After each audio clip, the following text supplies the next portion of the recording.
Hi everyone, and welcome to this short overview video for EDUCA 635, which is a second language, assessing second language learners for summer 2022. On a personal note, before we get started, I wanted to let you all know that last week my father passed away unexpectedly. It was a shock for my entire family. He was relatively young. And so it's been a difficult beginning of the summer semester. So typically this kind of an overview video I would have sent you, last week. It's just been a difficult time, as I'm sure you all can imagine. So I very much appreciate your willingness to work with me last week. I know some of you sent me emails having some issues with being able to find certain things. I just really appreciate you being patient with me as I kind of adjust to this new normal of not having my dad anymore. So that being said, I'm super excited about the semester with you. I love this course.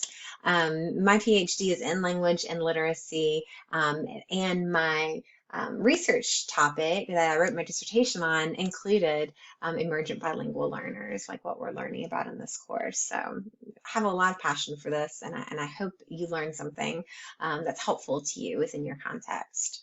So I'm going to skip over the first couple of pages just because it's the objectives and the standards and the kinds of things that you can read at your own pace or on your own time. A couple of reminders. I always focus on this part of the syllabus that says online does not mean easy. So if this is your first online course or whether it's not, just a quick reminder that online courses, unfortunately, provide flexibility, which is a good thing. They also provide some challenges that are different from an in-person course. So if you're thinking about an online course and the challenges that come with it, one of the main ones is that your computer is going to crash or your Wi-Fi is going to go out or something technological is going to happen the moment that you're ready to submit your assignment. It's like Murphy's Law. It's just going to happen, and it happens a lot in online courses.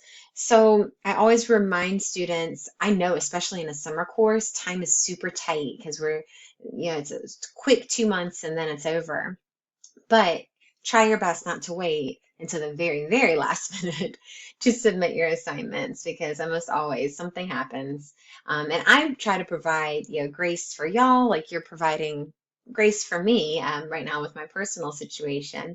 But you have to let me know ahead of time that something's happened and you can't submit, and this is your plan going forward of how to fix that issue or problem. So just letting me know that as well. So I'm going to scroll down to your assignments because these are the ones that you'll probably have questions about. The first are your discussion questions and posts. You'll see them on Blackboard. You've already started participating in them as class started. So just keep in mind, this is our substitute for being in class together. So when I'm looking at your engagement and your participation, the discussion board is where I find it.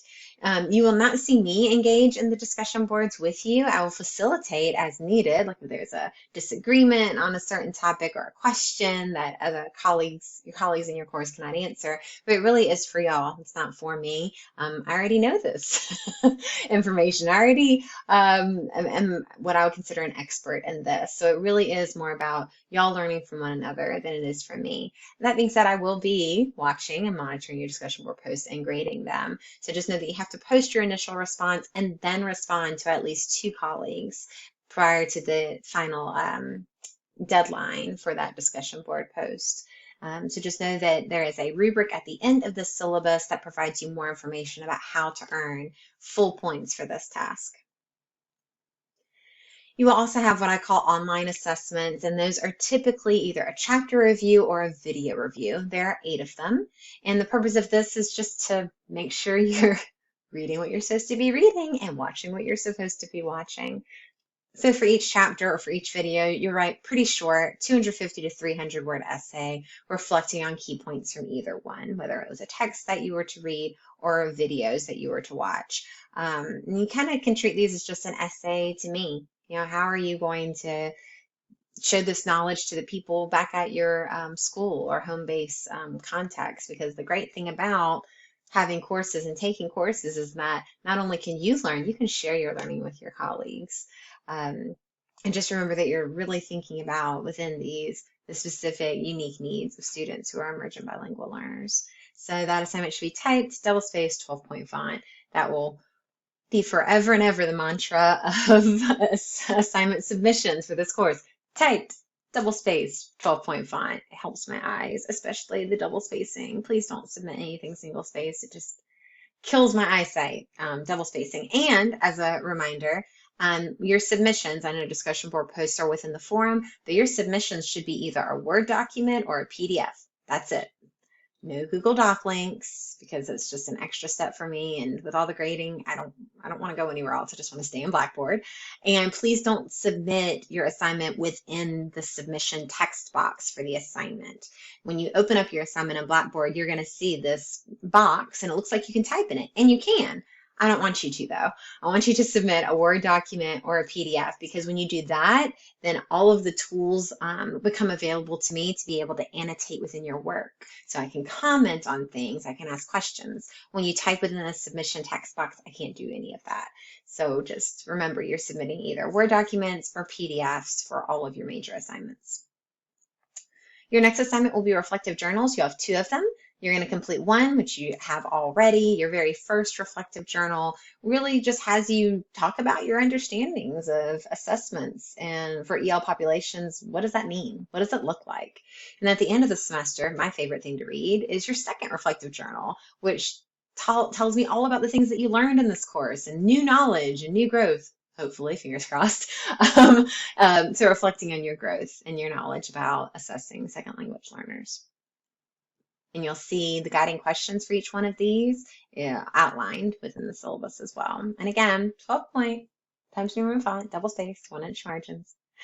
And then you'll have module assessments. This is really to look, instead of just a chapter or a video review, this is a more overarching across an entire module. You have 2 of them where you'll complete all the readings, watch the videos, and reflect on what you have learned. This is about 2 to 3 paragraphs, 350 to 400 words. Again, not lengthy, just a way for you to summarize what you've learned within those 2 modules. And then your final assignment is your assessment portfolio. And the purpose of this is to see, okay, so you've learned all these things about assessment in these kiddos. Can you design a high quality formative assessment lesson that targets the reading or writing skills of English learners? So you'll choose one formative assessment technique, which you'll learn about within the course, and you'll develop a formative assessment lesson plan. And you will see that lesson plan template provided in Blackboard. If you don't see it, let me know, but it should be in there. It will include the following items. You're going to have the completed formative assessment lesson plan rubric, a copy of any of the materials you're going to use for this formative assessment technique, and then what's the rationale? Why did you choose this formative assessment technique? And be specific. Don't just say, I liked it, sounded like it would be good. You want to use references from the course readings or outside sources to say, this is why this formative assessment lesson makes sense for these kiddos within this content or within this area of need, as far as their listening, speaking, reading and writing skills, specifically reading and writing skills. And again, type double space, 12-point font. And so you'll see how each of your assignments is weighted. You also see the grading scale. I do reserve the right to make changes to the course as I deem appropriate, y'all, but I rarely do because it's summer, first off, and time's really tight and short, so I'm not going to be making changes. I do have a late work policy on here because it really does cover me when people are submitting work late consistently over and over again. But please keep in mind what I said earlier. If you have some kind of scenario, personal or professional, that is keeping you from being able to submit your work on time, I'm a very understanding person. So you just need to let me know. You have to communicate it. And please don't wait till the end of the semester to communicate it. I've had students do that. They wait until the end of the semester to tell me, and by that point, it's too late. So just communicate with me whether there's an emergency or some kind of compelling reason for why you cannot complete your assignments on time. You'll see that there is the schedule for the course, which started last week, where you were able to complete your first discussion board introduction to everybody, your first reflective journal, and your first module assessment. And now we're in week 2, where you'll be completing another discussion, 2 discussion boards, and an online assessment with your chapter review number 1. So it's pretty clearly laid out. You will not have any assignments on the week of July 4th. That doesn't mean you can't complete work if you want to, but that's just something that I do because let's give you at least a week break of no assignments, or you can use that as a catch-up week, or I shouldn't say catch-up, a move forward week, trying to get ahead if you want to. And I might be grading that week, I might not. I guess we'll just see how my workload feels that week too. Like I said, you have rubrics at the back of the syllabus to help you see what the assignment expectations are for each one. So if you're wondering, how do I get full credit for my discussion board posts? Well, here you go, very clearly laid out. Same thing for your formative assessment lesson plan rubric, very clearly setting out each component that I will be looking at and how you can earn full points for those. So that's it, y'all. I'm excited about this course. I love assessment. I'm a bit of a data nerd, so it's fun for me. And of course, thinking about English learners makes it even more interesting. And every semester, my students within this course, at least according to the reflective journals at the end, have learned a lot. So I hope you do too. I look forward to learning with you this semester.